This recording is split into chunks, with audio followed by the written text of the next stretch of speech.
Good morning, students. Today we are going to continue with our chapter 3rd of history, the Sultans of Delhi. So let's start with the Khilji dynasty. The Khilji dynasty was established by Jalaluddin Khilji. When he ascended the throne, he was very old. So his nephew Alauddin Khilji murdered him in 1296 CE and became the next sultan. Now we'll study about the Alauddin Khilji. He expanded the Khilji dynasty and wanted to conquer the whole world and called himself the second Alexander. Some of the changes done by Alauddin Khilji were: he systemized and unified the land revenue and the urban taxes. He highly centralized system of the administration, means all the control was in the hand of king. The early Delhi sultans used to collect Islamic land tax. That tax was known as kharaj, which was 1/6 of their produce. But Alauddin raised the kharaj to 50% of the produce. Jalaluddin Barni, a chronicler, tells us that revenue means tax.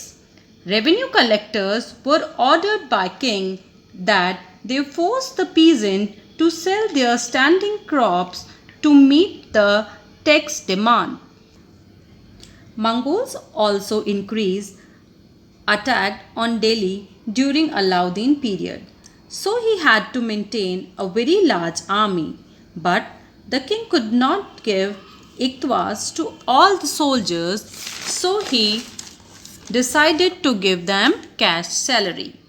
Alauddin also controlled the prices of the commodities. For that, he fixed the prices of commodities, grains, cotton, cattle, and slave, etc.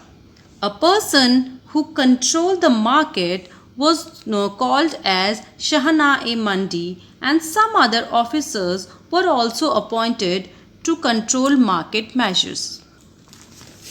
The Tughlaqs.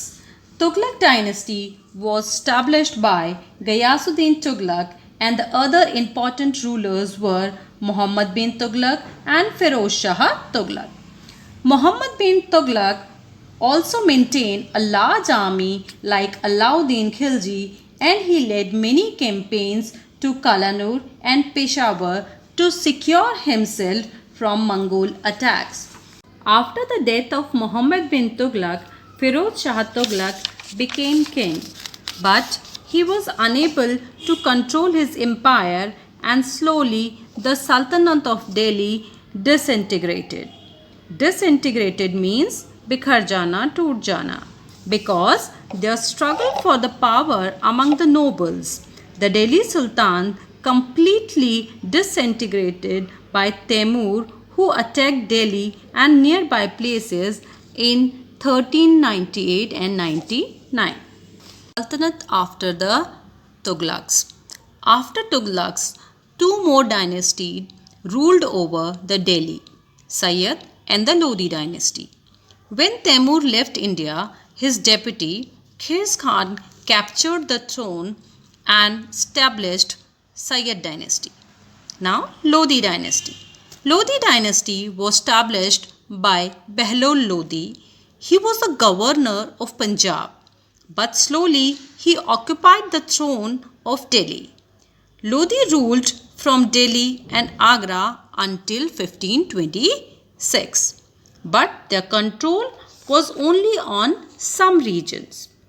Some regions like Jaunpur, Bengal, Malwa, Gujarat, South India had independent rulers and have their self-government. Students, as you can see, a case study box is given here in which some important decisions taken by Muhammad bin Tughlaq were given. Though Muhammad bin Tughlaq was the most learned sultan of Delhi Sultanate. Learned means very knowledgeable person.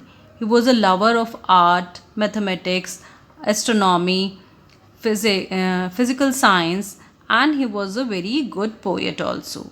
But he took some wrong decision some which are mentioned here. First, raised the taxes in Doab. He raised the land tax in Doab. Doab is a very fertile area. He raised the taxes up to 50% at the time when the whole area was in grip of famine. Second, transfer of capital from Delhi to Daulatabad. He transferred the capital from Delhi to Daulatabad because he wanted to control the southern region of India. But soon he realized that it was difficult to control Delhi from Daulatabad. Introduction of token currency.